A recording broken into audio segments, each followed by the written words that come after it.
l'église. C'est ton pasteur, c'est ton prophète. Alors pourquoi la parole de Dieu qui est le plus important ne se trouve pas en toi? Le plus important, c'est la parole de Dieu qui doit demeurer en nous. Ce n'est pas appartenir dans un groupe quelconque, mais c'est la parole de Dieu qui doit appartenir à nous. Dieu fait de tout les importants pour que nous puissions avoir la nourriture solide. Dieu fait de toutes ces façons. Après, il a donné le Saint-Esprit comme un don. Il dit, je chéris, c'est avec jalousie que je chéris cet esprit que je vous ai donné. Mais pourquoi? Le Saint-Esprit est là pour nous aider à se tenir ferme dans la foi. Mais aujourd'hui, nous avons changé le but. Aujourd'hui, nous ne connaissons pas le but pour lequel de la foi que nous sommes appelés. Nous ne connaissons plus Dieu. Nous ne connaissons pas plus encore, bien aimé, en profondeur ce Dieu de la Bible. Aujourd'hui, nous commençons à avoir plus de préférences. Bien aimé, la préférence ne te donnera jamais le salut. Quel que soit, tu peux dire que moi j'appartiens à ceci. Quel que soit, tu peux faire ceci ou cela. Mais tant que tu ne marches pas selon ce que la parole de Dieu déclare, le salut est hors de toi. Pour avoir le salut, il faut accepter de marcher selon les conditions qu'il a été disposées. Alléluia. Je vais parler maintenant de Dieu de la Bible. Je vais parler simplement d'une seule chose de ce Dieu de la Bible. J'aime ces choses surtout. J'aime surtout parler de ça. Le Dieu de la Bible. Connais-tu réellement le Dieu de la Bible? Notre Dieu, c'est un Dieu de parole. Alléluia. C'est un Dieu de parole.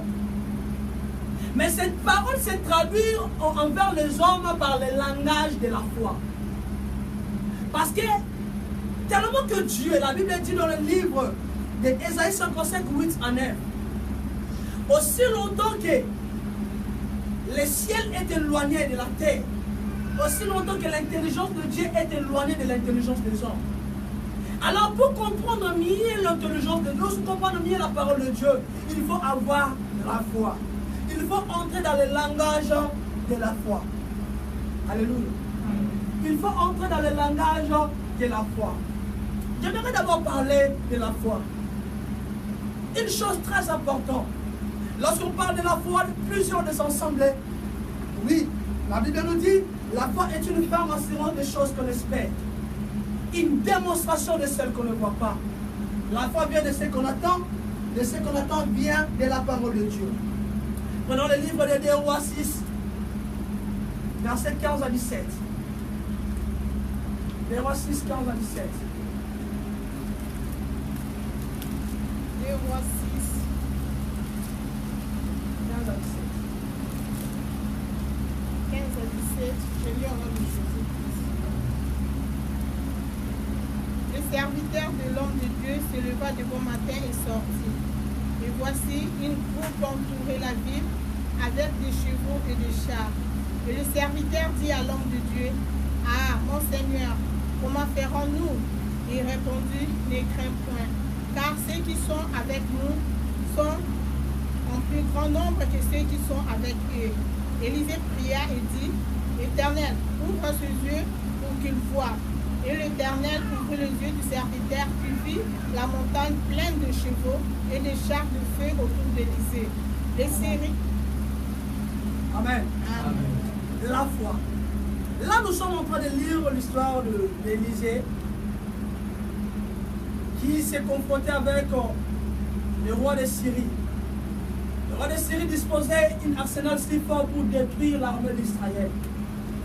Et tout le projet qu'il faisait, Élisée qui était en Israël disait cela au roi d'Israël, ne marche pas comme ça parce que le roi de Syrie a préparé un obstacle pour vous affronter.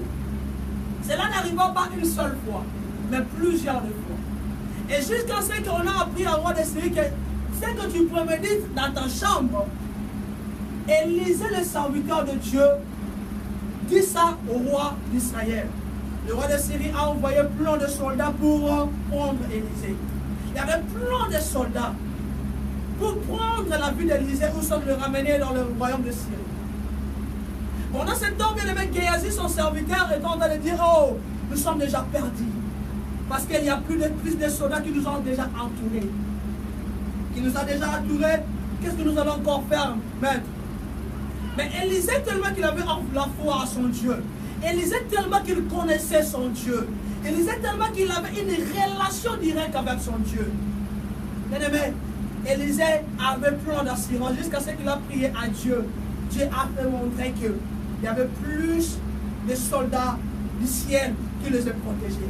Je vais parler de la foi. La foi, bien aimé dans le Seigneur, on dit que c'est une ferme assurance des choses qu'on espère, une démonstration de celles qu'on ne voit pas. Mais j'aimerais le définir de trois manières. La première manière, la foi, c'est la folie de la science humaine. La foi, c'est la folie de la science humaine. Oh, bien-aimé dans le Seigneur, connais-tu le Dieu de la Bible? La foi, c'est la folie de la science humaine. Cela veut dire lorsque la science se limite, bien-aimé, c'est là où la foi commence à se traduire. Mais laisse-moi vous dire une des choses de très importantes. La Bible dit dans le livre de Jean 11, Lazare était déjà dans le tombeau pendant 4 jours. Bien aimé, selon la science, son corps a été déjà décomposé. Bien aimé, les gens même commençaient à dire que Jésus avait pleuré. Parce que s'il était là, il pouvait guérir Lazare.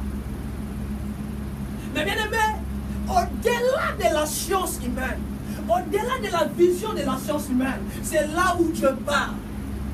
Laisse-moi vous dire une des choses de très importantes. Quel que soit que les gens disent de votre vie que cette circonstance est finie, mais bien aimé, laisse-moi, tellement que Dieu est fidèle, tellement que Dieu détient à lui le mot, bien aimé, Dieu dira ce n'est pas encore fini. Car pour Lazare, on avait dit que c'est déjà terminé pour les 4 jours. Je vais dire à une seule personne, bien aimé, lorsque tes situations, bien aimé, les gens commencent à dire que c'est déjà terminé, chez Dieu, Dieu dira que c'est encore possible. Parce que bien aimé, le Dieu de la Bible est l'arbitre fatal de notre vie. Oh, lorsque tout le monde dira que le match est déjà terminé, le Dieu de la Bible viendra encore disposer, bien aimé, le même temps pour reprendre encore le match. Parce que le dernier arbitre de notre vie n'a pas dit encore son dernier mot. Je vais dire à une personne aujourd'hui, bien aimé, connais le Dieu de la Bible. Parce que ce que le Dieu de la Bible dit dans la vie d'une personne est au-delà de l'intelligence de l'homme. Oh, je me souviens encore de cette femme-là. La femme qui avait fait 12 ans, bien aimé, dans la maladie. Oh, le médecin avait dit c'est déjà fini pour toi. Tu ne pouvais même plus encore se positionner. Mais lorsqu'il a touché, bien aimé, dans le Seigneur, il a activé la foi. Il est allé toucher au bord du vêtement du sacrificateur suprême. Et lorsqu'il a touché à Jésus, bien aimé, sa circonstance était changée. Je vais dire à une seule personne dans cette journée d'aujourd'hui, quelle que soit ta circonstance, bien aimé, selon les types des hommes, on dit que c'est déjà terminé. Mais Dieu dit que c'est encore possible. Amen. C'est la folie de l'intelligence de l'homme. Lorsque les hommes se limitent, c'est là où Dieu dit encore c'est encore possible. Est-ce que tu connais encore le Dieu de la Bible? Lorsque les gens viennent me dire que ta situation, c'est ce qu'on est en train de voir, mais toi tu n'auras plus encore de chance. Mais laisse-moi vous dire, c'est lui qui dispose des chances pour la vie de ses enfants, ce Dieu. Mais quel que soit, vous pouvez dire, moi je mettrai toujours ma confiance en Dieu. C'est pour cela que David dit, oh, je suis l'eau de grâce. Alléluia. Je lève mes yeux vers les montagnes. D'où me vient les secours? Oh, lorsque l'intelligence de la biologie dit que je n'affronterai pas, je suis en train de dire à une personne, le Dieu du ciel peut encore recréer des troubles dans ta vie pour donner encore une nouvelle semence. Oh, lorsque les gens disent que cette maladie c'est encore terminé, Dieu dira c'est encore possible. Connais-tu le Dieu de la Bible? C'est la folie de l'intelligence de l'homme. Lorsque nous voyons que ces circonstances nous sont limitées, voici bien aimé dans le Seigneur, Élisée dans cette même circonstance, dans ce même livre bien aimé de 2 Rois 6, la Bible dit qu'Élisée était allé avec les enfants des prophètes pour couper bien aimé des branches d'arbres. Bien aimé dans le Seigneur, là, il y avait un des enfants des prophètes qui avait emprunté un ange d'autrui. Et lorsqu'il commençait à couper, cette tache est tombée dans l'eau. Lorsque cette tache est tombée dans l'eau, il commençait à crier, qu'est-ce que je dois encore faire? Parce que cette tache était une tache d'autrui. Je n'ai pas encore quoi de moyens à faire. Je ne sais pas encore quoi faire. Parce que cette tâche est un âge de vie. Peut-être que Dieu t'entend dire dans ta vie, cet argent c'était mon dernier argent. Et c'est déjà terminé. Qu'est-ce que je dois encore faire? Et lorsqu'ils étaient encore allés chez le prophète Élisée, le prophète Élisée a coupé une branche d'arbre. Il a jeté dans le même espace. Laisse-moi vous dire une chose de très importante. Lorsque tu touches à la parole de Dieu, lorsque tu connais les dieux de la Bible, les dieux de la Bible viendront dans le même instant, bien aimé, là où tu avais perdu les circonstances, pour venir remonter l'arche qui a été perdu. Lorsqu'on a jeté, bien aimé, l'arbre, l'arche commence à remonter. Quelle est la circonstance de ta vie qui paraît, bien aimé, perdue? Chez Dieu, bien aimé, dans le Seigneur, laisse-moi vous dire une chose très importante. Rien n'est encore perdu. Même si les gens disent que pour toi c'est perdu, laisse-moi vous dire, dis toujours que rien n'est encore perdu. Parce que j'ai l'assurance à mon Dieu fera toujours. Même si moi je vois que j'ai tout déjà gaspillé, Dieu me donnera encore une nouvelle chance. Mais pourquoi tu perds avant Dieu? Connais-tu le Dieu de la Bible? Notre Dieu de la Bible dit c'est encore possible. Notre Dieu de la Bible dit encore, même si tu avais perdu cela, c'est encore possible ce qu'il détient pour toi, ce qu'il garde pour toi, c'est plus fort que ce que tu as perdu. Ce Dieu de la Bible. Ayons une relation bien aimée personnelle avec ce Dieu. Et nous allons comprendre que ce Dieu de la Bible est un Dieu de différence. La deuxième chose que je veux définir de la foi c'est espérer dans le vide. Yes. Alléluia. C'est espérer dans le vide. La foi ne veut pas dire espérer lorsque tu vois quelque chose.